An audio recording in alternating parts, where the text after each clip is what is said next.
இந்த ஊர்ல வேணாலும் இருங்க. ஆனா ஃபெல்லோஷிப் எங்க உங்களுக்கு இருந்துச்சோ அந்த ஃபெல்லோஷிப்போடு மாசம் ஒரு முறை தூரத்துல இருந்தா போய்க்கணும், பக்கத்துல இருந்தா அடிக்கடி போய்க்கணும், அடிக்கடி இந்த ஃபெல்லோஷிப் போய் பார்க்கணும், எப்படி இருக்காங்க, எப்படி நடந்துட்டு இருக்கு, நம்ம ஜெபிக்கணும் அப்படின்னு சொல்லி அந்த ஃபெல்லோஷிப்போடு சேர்ந்து நம்ம ஒரு ஐக்கியம் என்ன செய்யணும், இருக்கணும். சரிதானா? இது எத்தனை ஸ்டெப்? இது 4வது ஸ்டெப். மணி நான் சொன்ன டைம் முடிஞ்சு போச்சு. நீங்க அனுமதி கொடுத்தா கூட ஒரு 10 நிமிஷம் மட்டும், 10 நிமிஷம் 15 நிமிஷம் எடுத்துக்கிட்டு என் டைம் முடிஞ்சு போச்சு. நான் பொதுவாக டைம்ல எல்லாம் முடிச்சிருவேன். 4 ஸ்டெப் போதுனா இப்ப ஜோ பண்ணி அடுத்த செகண்ட்ல உங்களுக்கு சாப்பாட்டுக்குள்ள போயிடலாம். வேண்டான்னு ஒரு சொல்றீங்க, மற்றவங்க பிறகு சொல்லிடுவோமா? பிறகு மிச்சம் மீதிய சொல்லிடுவா? சரி, உங்க அனுமதியோட தான். இதுக்கு மேல உள்ள டைம் வந்து உங்க அனுமதி தான், எனக்கு தெரியாது. 4வது ஸ்டெப் வந்து ஃபெல்லோஷிப் ரொம்ப அவசியம். ஃபெல்லோஷிப்புக்கு அடிக்கடி கடிதம் எழுதுங்க, ஃபெல்லோஷிப்புக்கு அடிக்கடி போன் பண்ணுங்க, ஃபெல்லோஷிப்புக்கு அடிக்கடி வாங்க, ஃபெல்லோஷிப்போட இணைஞ்சிருங்க. அது உயர்த்தும். வசனம் சொல்லுது, பிரசங்கியின் புஸ்தகம்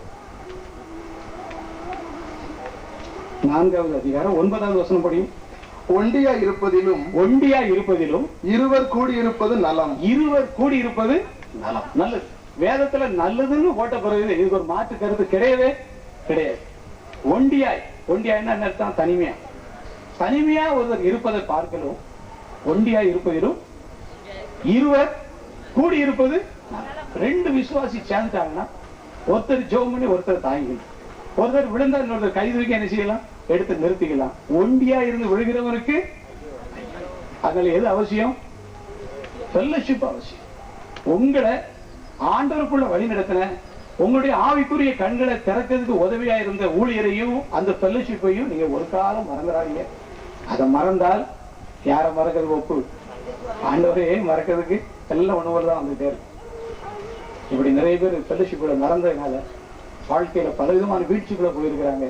அந்த ஃபெல்லோஷிப்போடு இருக்கிறவங்க வாழ்க்கையில நல்ல நிலைக்கு வந்திருக்கிறாங்க, ஞானியா இருக்கிறாங்க கருதுறவங்களால. 4வது படி வந்து என்னது? ஐக்கியம். முதலாவது நல்லா சொல்லுங்க, கை வைத்து சொல்லுங்க, நம்பர் போட்டு சொல்லுங்க. 5 வரலாம் காட்ட வேண்டாம், இப்ப 5 வரலாம் காட்ட வேண்டாம், நம்பர் 1 தான் சொல்றேன்.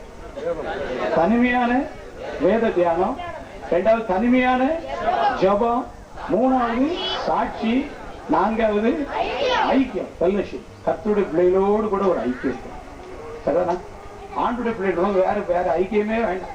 அரசியல்வாதி ஐக்கியம், சினிமாக்காரன் ஐக்கியம், அவன் அந்த சங்கம் இந்த சங்கம், அந்த ஏக்கம் இந்த ஏக்கம் ஒன்றும் நமக்கு வேண்டாம். தேவனுடைய பிள்ளைகளோடு கூட ஐக்கியம் இருந்தா நமக்காக ஜெபம் பண்ணுவாங்க. நமக்காக என்ன செய்வாங்க? ஜெபம் பண்ணுவாங்க.